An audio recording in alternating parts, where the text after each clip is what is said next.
Bonne nouvelle de Jésus-Christ selon Luc, chapitre 1. Certains ont vu depuis le début ce que Dieu a fait chez nous. Ensuite, ils ont annoncé sa parole. Puis, ils nous ont raconté tout cela et beaucoup d'entre nous ont commencé à en écrire l'histoire. Alors, je me suis renseigné avec soin sur tout ce qui s'est passé depuis le début et j'ai décidé, moi aussi, d'écrire un récit bien composé. Je fais cela pour toi, très cher Théophile. Ainsi, tu pourras voir que tu as reçu des enseignements solides. Au moment où Hérode le Grand est roi de Judée, il y a un prêtre appelé Zacharie. Il fait partie de la famille d'Abia, une famille de prêtres. Sa femme appartient au clan d'Aaron et elle s'appelle Élisabeth. Tous les deux sont justes devant Dieu. Ils obéissent parfaitement aux lois et aux commandements du Seigneur. Ils n'ont pas d'enfants parce qu'Élisabeth ne peut pas en avoir et ils sont déjà vieux tous les deux.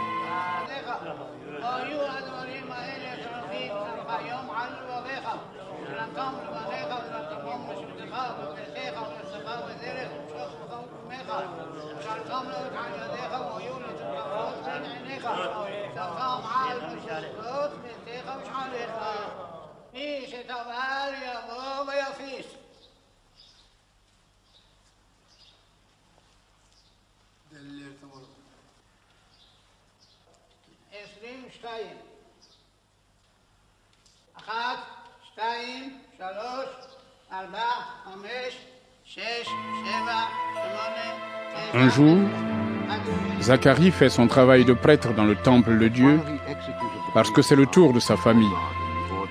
Selon la coutume des prêtres, on choisit quelqu'un pour entrer dans le lieu saint du Seigneur. Et ce jour-là, c'est Zacharie qui entre pour offrir l'encens.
Tout le peuple de Dieu prit dehors au moment où on brûle l'encens.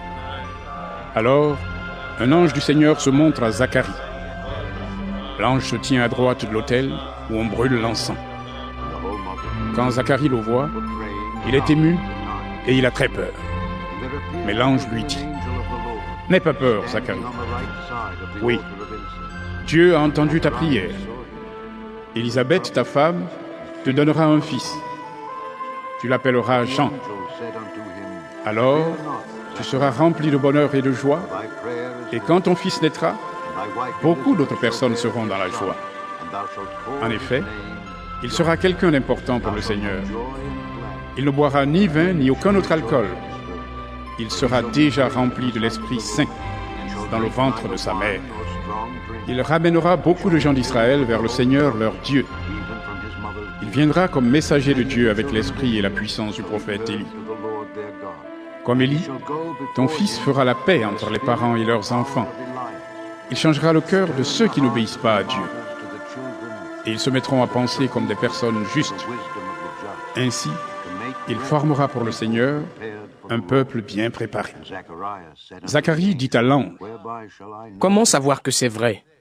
Je suis bien vieux et ma femme aussi est âgée. » L'ange lui répond, « Moi, je suis Gabriel. Je me tiens devant Dieu pour le servir. Il m'a envoyé pour te parler et pour t'annoncer cette bonne nouvelle. Mais tu n'as pas cru à mes paroles. Tu vas donc devenir muet. Et tu ne pourras plus parler jusqu'au jour où tout cela se réalisera. Oui, ce que je t'ai dit arrivera au moment que Dieu a fixé. »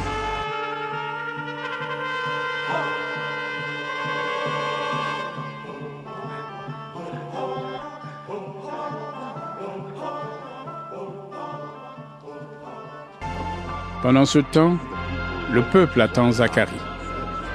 Les gens s'étonnent de le voir rester si longtemps dans le lieu saint. Quand il sort, il ne peut pas leur parler. Il leur fait des signes et il reste muet. Alors les gens comprennent qu'il a vu dans le lieu très saint quelque chose venant de Dieu.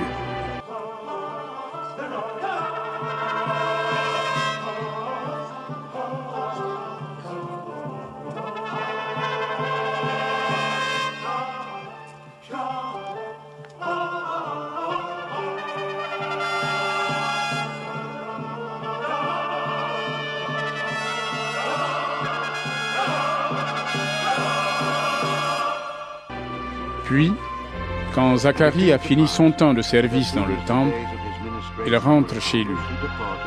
Après cela, sa femme Élisabeth devient enceinte et pendant 5 mois, elle se cache dans sa maison.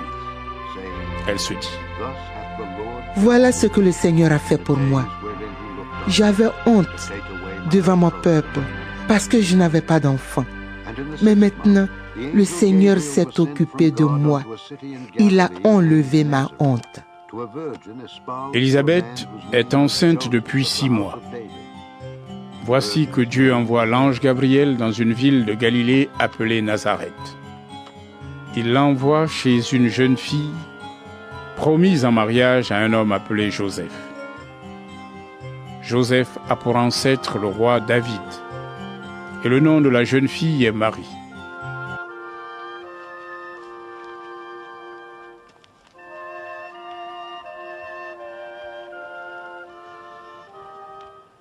L'ange entre chez elle et lui dit, « Réjouis-toi, le Seigneur Dieu t'a montré son amour d'une manière particulière.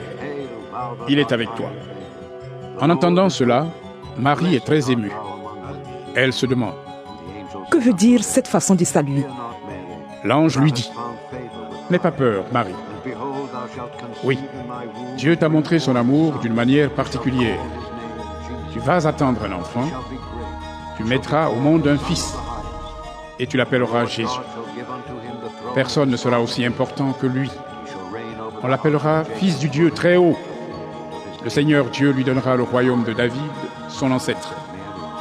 Il sera le roi du peuple d'Israël pour toujours, et son pouvoir ne finira jamais. » Marie dit à l'ange, « Comment cela va-t-il arriver? En effet, je ne vis pas avec un homme. L'ange lui répond, « L'Esprit Saint viendra sur toi, et la puissance du Dieu Très-Haut te couvrira comme l'ombre.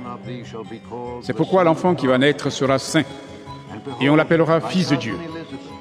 Écoute, Élisabeth, qui est de ta famille, elle aussi est enceinte, et elle aura un fils. Pourtant, elle est vieille. On disait qu'elle ne pouvait pas avoir d'enfant. Et maintenant, elle est enceinte depuis 6 mois. Non, rien n'est impossible pour Dieu. » Marie répond, « Je suis la servante du Seigneur. Que Dieu fasse pour moi ce que tu as dit. » Alors, l'ange la quitte. Peu de temps après, Marie s'en va. Elle marche vite vers les montagnes, dans une ville de Judée. Elle entre dans la maison de Zacharie et salue Élisabeth. Quand Élisabeth entend la salutation de Marie, l'enfant remue dans son ventre. Alors Élisabeth est remplie de l'Esprit Saint. Elle dit d'une voix forte, « Dieu te bénit plus que toutes les autres femmes, et il bénit aussi l'enfant que tu portes en toi. La mère de mon Seigneur vient chez moi. Quel honneur pour moi! Oui, comme mes oreilles ont entendu ta salutation, l'enfant a remué de joie dans mon ventre. Tu es heureuse. En effet, tu as fait confiance au Seigneur, et ce qu'il t'a dit arrivera. » Marie dit alors, « Oui, vraiment, le Seigneur est grand. Je le chante. Mon cœur est dans la joie, à cause de Dieu qui me sauve. Il a fait attention à moi, sa servante sans importance. Oui, à partir de maintenant, les gens de tous les temps diront mon bonheur. Le Dieu Tout-Puissant a fait pour moi des choses magnifiques. Son nom est saint. Il sera plein de bonté pour toujours envers ceux qui le respectent avec confiance. Il agit avec beaucoup de puissance. Il chasse ceux qui ont le cœur orgueilleux. Il renverse les rois de leur siège et il relève les petits. Il donne beaucoup de richesses à ceux qui ont faim, et les riches, il les renvoie les mains vides. Il vient au secours du peuple d'Israël, son serviteur. Il n'oublie pas de montrer sa bonté. Voilà ce qu'il a promis à nos ancêtres, à Abraham et à sa famille pour toujours. »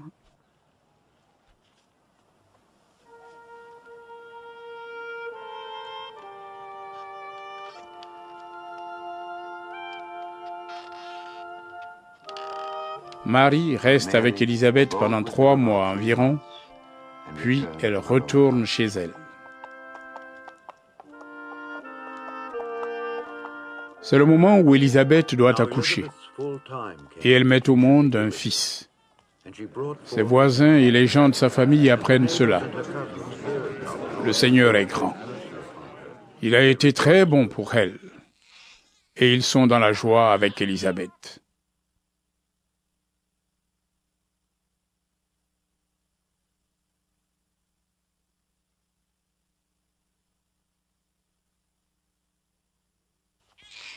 Une semaine plus tard, ils viennent pour faire circoncire l'enfant. Ils veulent lui donner le nom de son père, Zacharie. Mais sa mère prend la parole. « Non, il s'appellera Jean. » Ils lui disent, « Dans ta famille, personne ne porte ce nom-là. » Et ils font des signes au père pour lui demander. « Comment veux-tu l'appeler » Zacharie demande quelque chose pour écrire. Il écrit. Son nom est Jean. Tous sont très étonnés. Au même moment, Zacharie peut de nouveau parler. Il chante la bonté de Dieu. Alors, tous les voisins ont peur, et dans toute la région des montagnes de Judée, on raconte tout ce qui s'est passé. Tous ceux qui apprennent cela le gardent dans leur cœur. Ils se demandent. Quel sera l'avenir de cet enfant? En effet, la puissance du Seigneur est avec lui. Puis, Zacharie, le père de l'enfant, est rempli de l'Esprit Saint. Alors, il parle comme un prophète.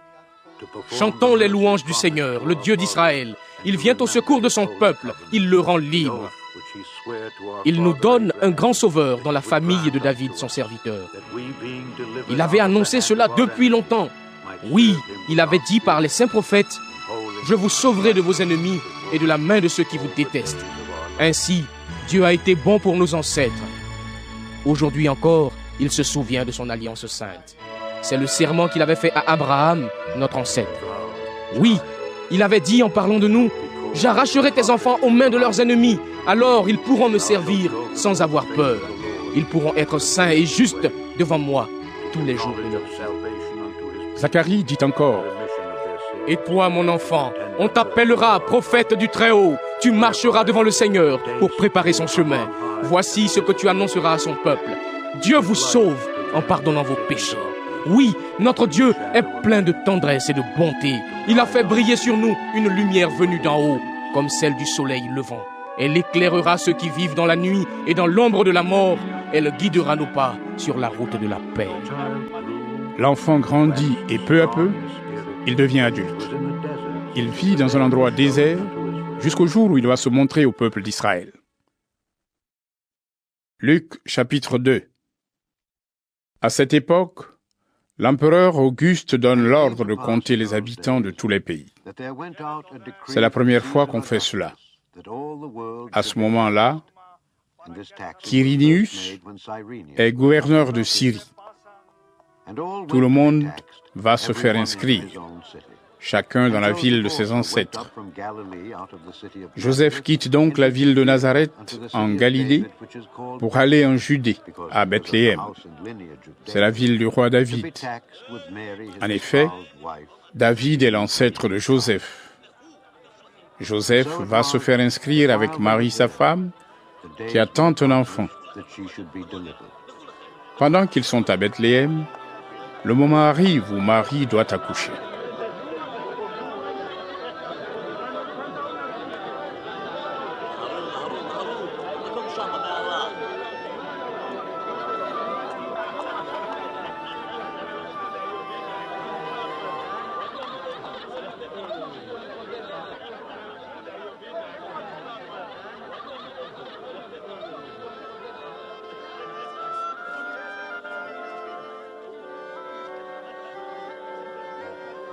האישה יולדת, מהרו. הביאו מים, הביאו בדים. מהרו, מהרו.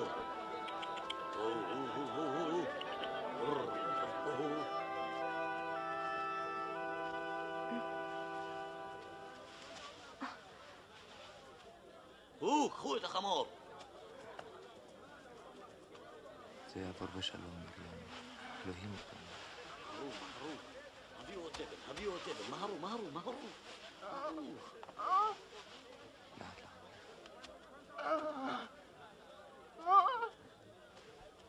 אנא.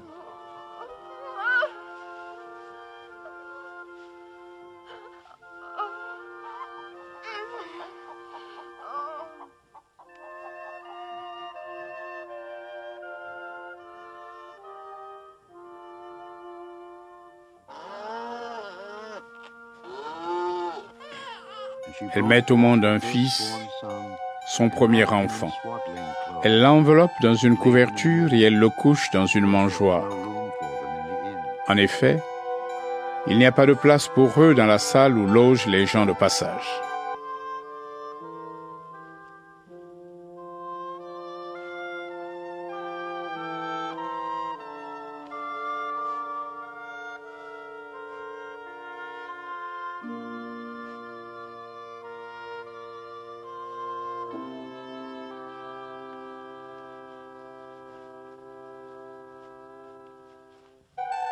Dans la même région, il y a des bergers. Ils vivent dans les champs et pendant la nuit, ils gardent leurs troupeaux. Un ange du Seigneur se présente devant eux. La gloire du Seigneur les enveloppe de lumière. Alors, ils ont très peur. L'ange leur dit, « N'ayez pas peur. Oui, je viens vous annoncer une bonne nouvelle qui sera une grande joie pour tout votre peuple. Aujourd'hui, dans la ville de David, un sauveur est né pour vous. c'est le Christ, le Seigneur. Voici comment vous allez le reconnaître. Vous trouverez un petit enfant enveloppé dans une couverture et couché dans une mangeoire. Tout à coup, il y a avec l'ange une troupe nombreuse qui vient du ciel. Ils chantent les louanges de Dieu. Gloire à Dieu au plus haut des cieux, et sur la terre, paix à ceux que Dieu aime. Ensuite, les anges quittent les bergers et retournent au ciel. Alors les bergers se disent entre eux, « Allons jusqu'à Bethléem et voyons ce qui est arrivé, ce que le Seigneur Dieu nous a fait connaître. »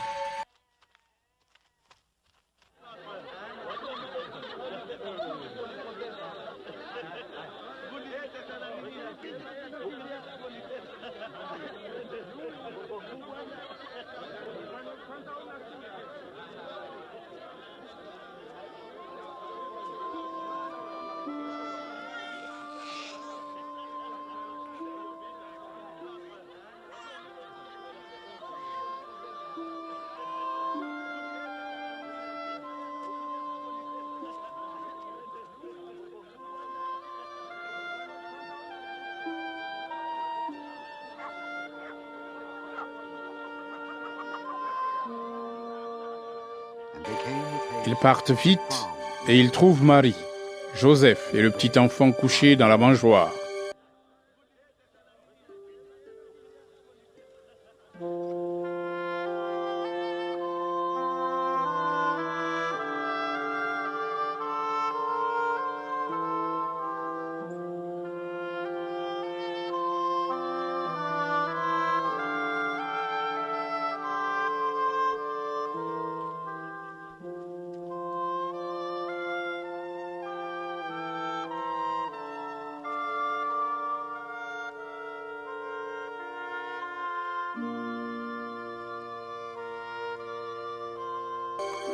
Quand ils le voient, ils racontent ce que l'ange leur a dit sur cet enfant.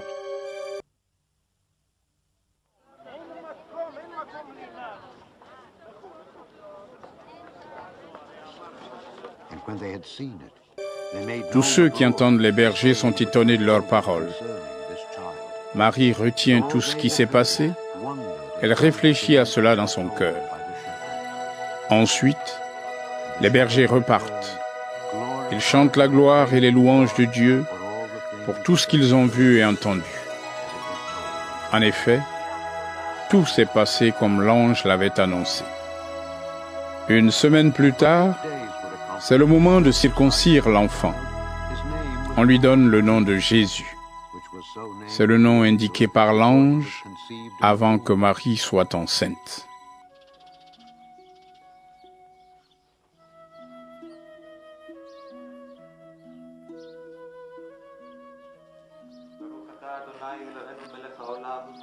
אשר ציוונו לקיים את הבריתות, להביא בנים בבריתו של אברהם אבינו.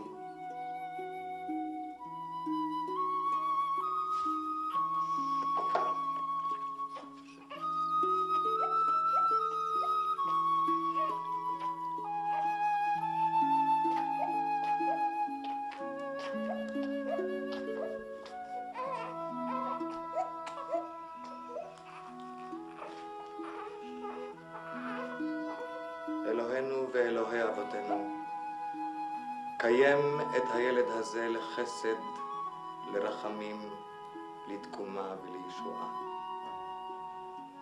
ויקרא שמו בישראל ישוע, כאשר ציווה אותך מלאך האלוהים.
Après cela, le moment arrive où Marie et Joseph doivent faire la cérémonie de purification, comme la loi de Moïse le demande. Alors, ils amènent l'enfant à Jérusalem pour le présenter au Seigneur.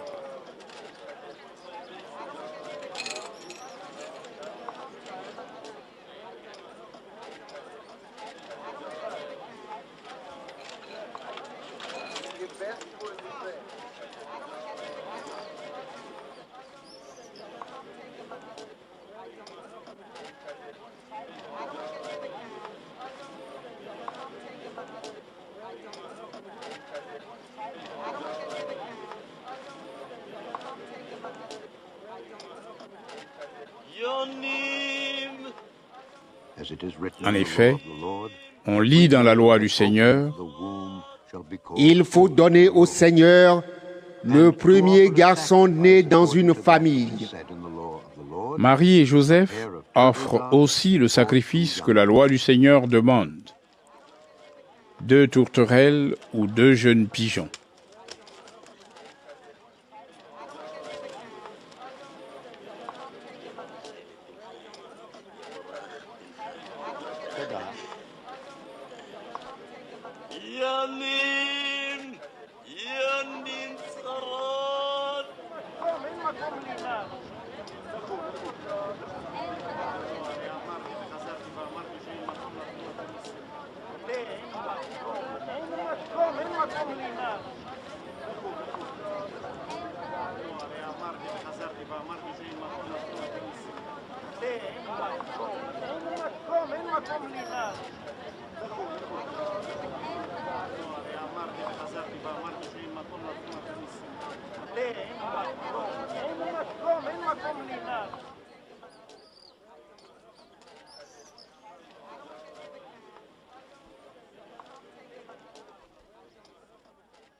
À Jérusalem, il y a un homme appelé Siméon. Cet homme est juste et fidèle à Dieu, et il attend celui qui doit être la force du peuple d'Israël. L'Esprit Saint est avec Siméon, et il lui dit à l'avance: « Tu ne mourras pas avant de voir le Messie du Seigneur Dieu. » Alors Siméon, poussé par l'Esprit Saint, va dans le temple. À ce moment-là, les parents de Jésus amènent leur enfant pour faire ce que la loi du Seigneur demande pour lui. Siméon prend l'enfant dans ses bras. Il remercie Dieu en disant: « Maintenant, Seigneur, tu peux laisser ton serviteur mourir dans la paix comme tu l'as dit. Oui, mes yeux ont vu le salut que tu nous donnes. Tu l'as préparé devant tous les peuples. C'est la lumière qui te fera connaître au monde entier. C'est la gloire de ton peuple, Israël. » Le père et la mère de l'enfant sont étonnés de ce que Siméon dit de lui. Siméon les bénit et il dit à Marie, la mère de Jésus: « À cause de ton enfant, beaucoup en Israël vont tomber ou se relever. Il sera un signe de Dieu, mais les gens le rejetteront. Ainsi on connaîtra les pensées cachées dans le cœur de beaucoup de personnes. Et toi, Marie, la souffrance te transpercera comme une lance. » Il y a aussi une femme prophète qui s'appelle Anne. C'est la fille de Phanuel, de la tribu d'Asser. Elle est très vieille. Elle a vécu avec son mari pendant 7 ans. Puis elle est devenue veuve. Elle a 84 ans. Anne ne quitte pas le temple et elle sert Dieu nuit et jour, en jeûnant et en priant. Elle est là en même temps que Siméon et se met à remercier Dieu. Elle parle de l'enfant à tous ceux qui attendent la libération de Jérusalem. Quand les parents de Jésus ont fait tout ce que la loi du Seigneur demande, ils retournent en Galilée, à Nazareth, leur ville. L'enfant grandit et se développe. Il est rempli de sagesse et le Dieu d'amour est avec lui. Chaque année, les parents de Jésus vont à Jérusalem pour la fête de la Pâque. Quand Jésus a 12 ans, il vient avec eux, comme c'est la coutume.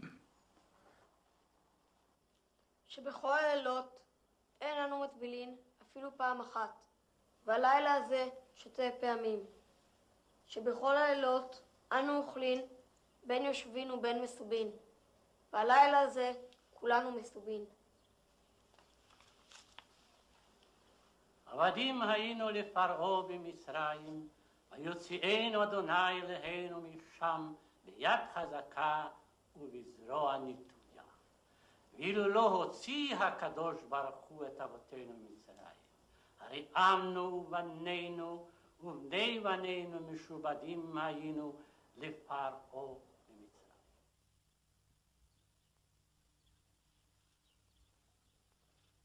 Après la fête, ils repartent. Mais l'enfant Jésus reste à Jérusalem et ses parents ne s'en aperçoivent pas. Ils pensent que l'enfant est avec les autres voyageurs. Ils marchent pendant une journée, puis ils se mettent à le chercher parmi leurs parents et leurs amis. Mais ils ne le trouvent pas. Alors, ils retournent à Jérusalem en le cherchant.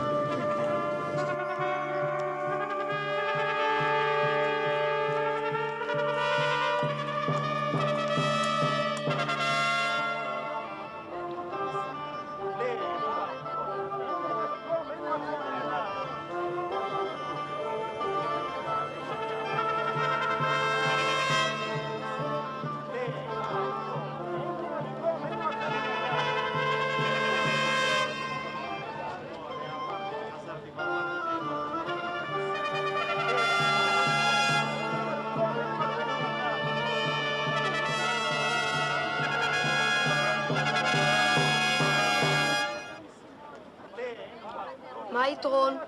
דור אנשי ננבה על פני הדור הזה. Le troisième jour, ils trouvent l'enfant dans le temple. Il est assis au milieu des maîtres juifs. Il les écoute et il leur pose des questions. Tous ceux qui entendent l'enfant sont surpris par ses réponses pleines de sagesse. Quand ses parents le voient, ils sont vraiment très étonnés et sa mère lui dit: Mon enfant, pourquoi est-ce que tu nous as fait cela? Regarde, ton père et moi, nous étions très inquiets en te cherchant. Il leur répond: Vous m'avez cherché? Pourquoi? Vous ne savez donc pas que je dois être dans la maison de mon père? Mais ses parents ne comprennent pas cette parole. Ensuite, Jésus retourne avec eux à Nazareth. Il obéit à ses parents. Sa mère garde toutes ces choses dans son cœur. Jésus grandit, sa sagesse se développe et il se rend agréable à Dieu et aux hommes.